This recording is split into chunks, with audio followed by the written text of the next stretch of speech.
Hello and welcome to guns Hindi. आज हम बात करने वाले हैं एक बीती हुई घटना की, जिसे हम हिंदुस्तान या इंडिया में कारगिल युद्ध या वो कारगिल वॉर, कारगिल कॉन्फ्लिक्ट के नाम से जानते हैं। ये हुआ था मई और जुलाई के बीच 1999 के साल में। कार ये हुआ था कारगिल और उसके आसपास के एलओसी के इलाकों पे।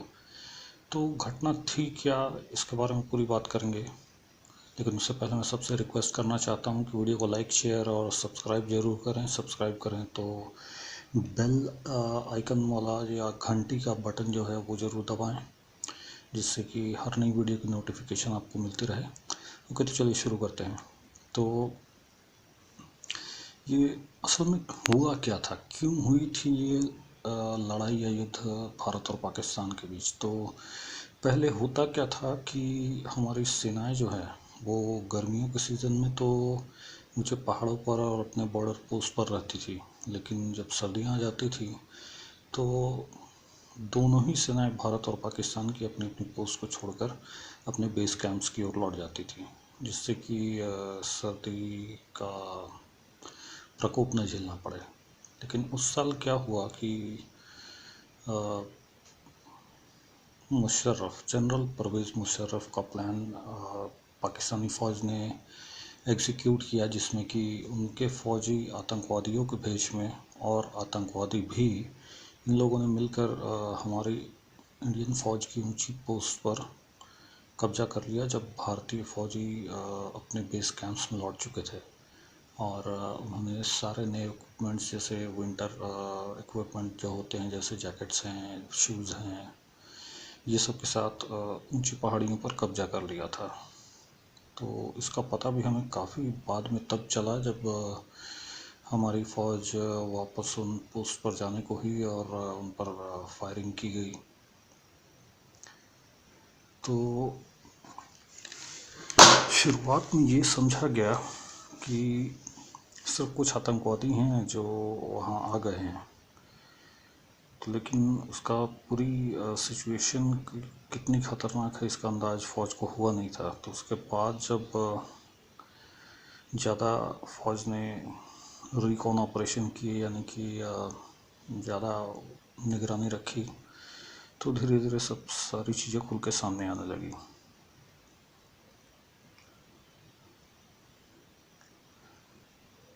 और शुरुआत में पाकिस्तान ने ये कहा कि कश्मीरी घुसपैठियों का काम है, या से उनके, जैसे उनकी लैंग्वेज में कहते हैं कि आज़ादी के सिपाहियों का काम है। लेकिन उसके बाद हुआ कि इस पूरी स्थिति से निपटने के लिए ऑपरेशन विजय को लॉन्च किया गया। इसके बारे में कुछ मज़ेदार फैक्ट्स हैं। वैसे युद्ध के बारे में तो कुछ भी मज़ेदार नहीं होता, लेकिन चलिए बातें कर लेते हैं कि एक्चुअल हुआ क्या था। तो हुआ ये था कि हमारी फ़ौज जब भी ऊपर पहाड़ों पर चढ़ने की कोशिश करती थी, तो अब आप पहाड़ से एक कंकड़ भी फेंकते हो किसी पे, तो उसके सर पर भारी पत्थर के बराबर वो जाके लगता है। और उनके पास तो मशीन गनें थी। तो हमारे बहुत से सिपाही मारे गए थे उस लड़ाई में, जिसकी वजह से एक ऑपरेशन, जो ऑपरेशन विजय कहते हैं, उसको लॉन्च करना पड़ा था। तो बाकी तो आप सबने एलओसी कारगिल वगैरह मूवीज़ में देखा ही होगा कि एक्चुअल में हुआ क्या था और कैसे ये लड़ाई लड़ी गई थी। कई जगहों पर बोफोर्स और Pinaka multi barrel rocket launchers का सपोर्ट भी मिला था। और उस वक्त था कि इंडिया के साथ अमेरिका के रिश्ते उतने अच्छे नहीं थे। तो हमारे प्रधानमंत्री तात्कालिक जो थे, शायद अटल बिहारी वाजपेयी थे, राइट। तो उन्होंने अमेरिका से जीपीएस कोऑर्डिनेट्स मांगे, जिससे कि उनकी एग्जैक्ट लोकेशन पर हमारे फाइटर प्लेन बॉम्बिंग कर पाएँ। लेकिन अमेरिका ने ये देने से इनकार कर दिया था, जिसके बाद इसराइल ने कहा था कि वो ये कोऑर्डिनेट्स इंडिया को सप्लाई करेगा। तो उसके बाद जब एयरफोर्स ने भी बॉम्बिंग शुरू की, तो पाकिस्तानी फ़ौज के पैर उखड़ने लगे। और जब वो बिल्कुल हारने वाली स्थिति में पहुंच गए, उनकी बॉडीज़ रिकवर होने लगी, तो उनके पेट में कच्चा आटा, घास वगैरह पाया गया, यानी कि उन्हें खाना भी प्रॉपर नहीं मिल पा रहा था, क्योंकि सप्लाई लाइंस हमारी फ़ौजों ने काट दी थी।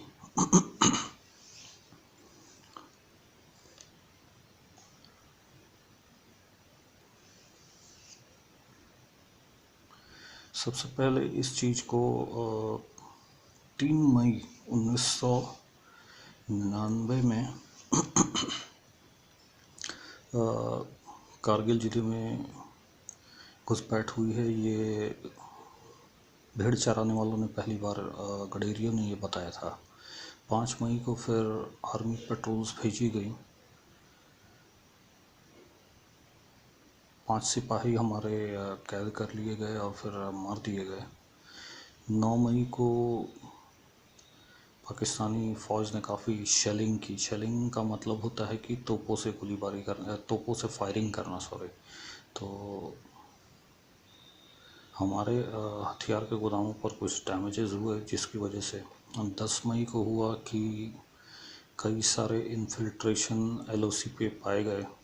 तराश है, काकसर है और मशको घाटी कहा जाता है शायद उसे, उन एरियाज़ में।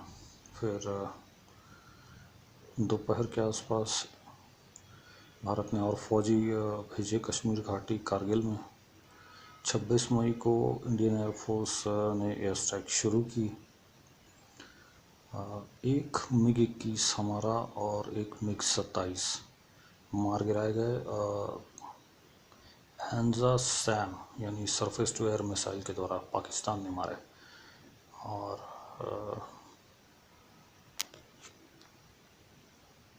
MiG-27 का पायलट पाकिस्तानी कैद में भी गया, वो जिसे छोड़ा गया 3 जून 1999 को।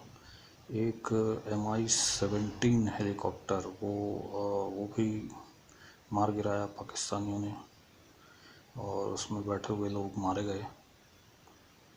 फिर 28 तारीख को यह हुआ और 1 जून को पाकिस्तानी आर्मी शेलिंग शुरू की नेशनल हाईवे 1 पे कश्मीर और लद्दाख में।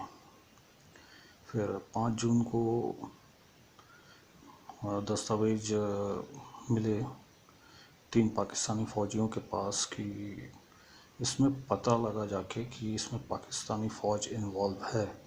इससे पहले तक यही माना जा रहा है या बोला जा रहा था कि सिर्फ आतंकवादियों का काम है, जबकि ऐसा नहीं था।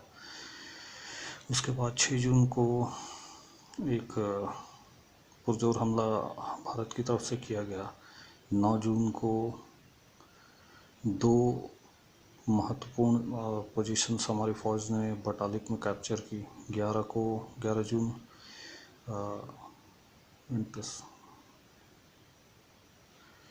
बातचीत रिकॉर्ड, जनरल मुशर्रफ की रिकॉर्डिंग, शायद रेडियो कॉन्वर्सेशन था, आई डोंट नो। और लेफ्टिनेंट जनरल अजीज़ खान रावलपिंडी में जो हुई उसको सबूत के तौर पर पेश किया। 13 जून को इंडिया सिक्योर टूलिंग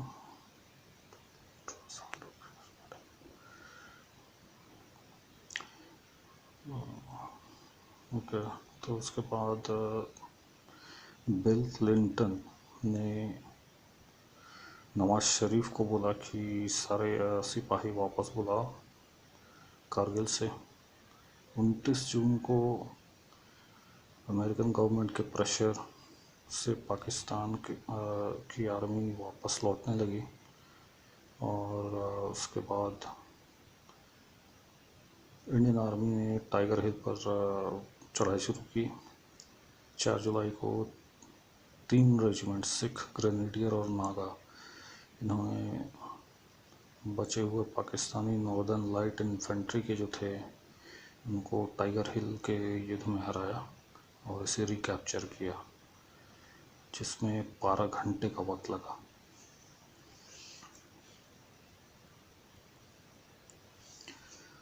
और उसके बाद कहाँ गया, हाँ, नवाज शरीफ ने 5 जुलाई को ऑफिशियली यानी आधिकारिक तौर पर घोषणा की कि पाकिस्तानी आर्मी अब वापस आएगी कारगिल से। और ये हुआ था बिल क्लिंटन से मीटिंग के बाद, और हमने वापस कंट्रोल हासिल किया। 7 जुलाई को हमने जुबार पहाड़ियों पर बटालिक सेक्टर में जो है वहाँ उनको कैप्चर किया। 17 जुलाई को पाकिस्तानी यूनिट डिसएंगेज किया यानी इलाका खाली किया, और भारत ने महत्वपूर्ण स्थितियों जो कि बटालिक के महत्वपूर्ण हिस्से हैं उन पे वापस से कब्जा किया। 14 जुलाई को अटल बिहारी वाजपेयी ने ऑपरेशन विजय की सफलता की घोषणा की,